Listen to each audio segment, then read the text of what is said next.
Hey everybody, I want to share with you a message that I received in comments that I think was very illustrative of the point that I was trying to make in a video a long time back called Feeling the F Word. That was the title of the video. And the purpose of that video was to explain the reason that I've taught my daughter, Emily, she's now 11, turned 11 this weekend.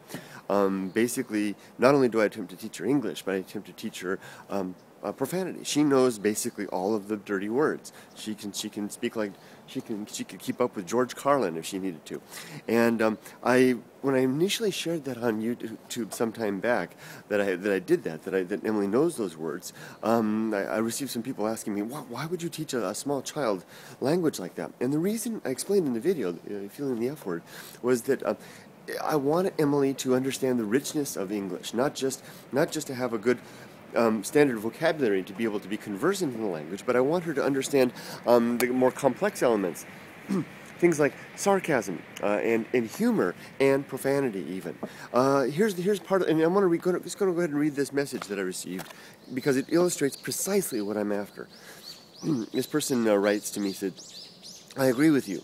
At university, there was a Japanese girl I made friends with, and whenever anyone would curse around her, she would get very confused and unhappy. Even when she learned what they meant to her, they were even when she learned what the words meant to her, they were bad. Sorry. Even when she learned what they meant to her, they were bad words, and so she couldn't comprehend them, or what they meant, or how they were used in jest. This made her feel increasingly isolated, and she would avoid parties and nights out like the plague, which led to her being seen as quite boring by others. A big misunderstanding through language. Now, that is precisely what I remember in university as well. I spent time with the foreign community when I was at university, and I remember, we would have mixed parties with, basically, my friends and others, and in different types of groups, and I saw it over and over where those who were learning the language, English as a second language, couldn't enjoy the more refined, if I can call it such, the more refined elements of conversation, because they didn't understand the things, like I said, like sarcasm. They didn't share the same type of sense of sarcasm.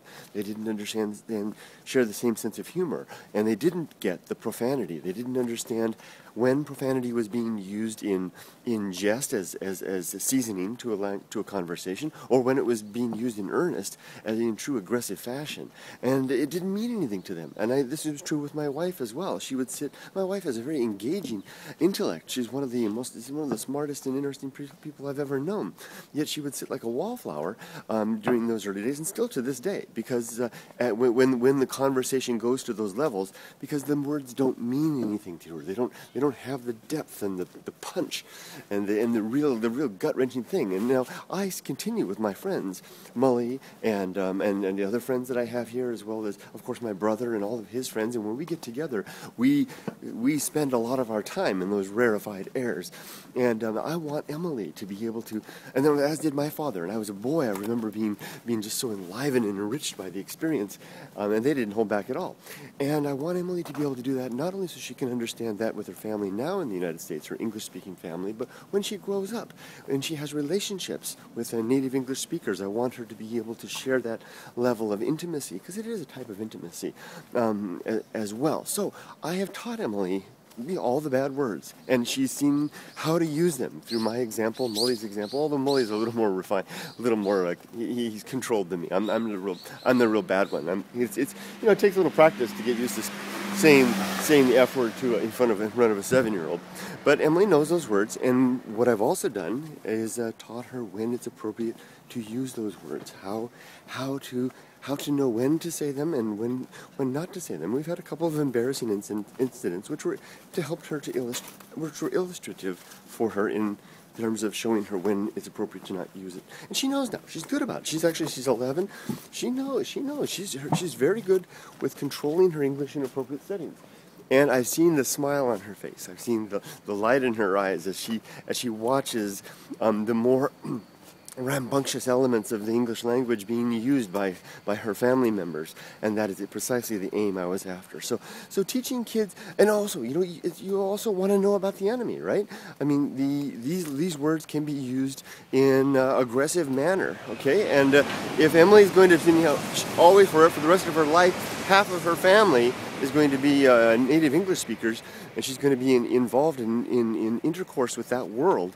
As long as that's the case, she needs to understand when the full range of that language, and I want to arm her with that. So I don't teach my daughter all the bad words in order to as a game, or to have fun to watch a child use them, or to know them. I teach them so that she will experience a more broad and diverse spectrum of the English language, and be ready to sit at parties when she's older, or to be in events, and or to deal with aggressive people in the English language, and understand when and where they're coming from, and what real emotions are behind the language being used. Thank you so much to the person who left that comment. Let's see, who was that?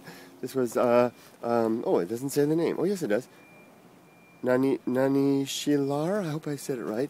Shilar, thank you very much for leaving that comment. It really helped me to feel a little more confident. And I don't want to make a video just saying I feel more confident, but I hope you get the point. It's not about that. It's not about being confident. It's about attempting to give a richer language education experience than just off the shelf. Take care, everybody. Time for me to do my bridge tour work. See ya.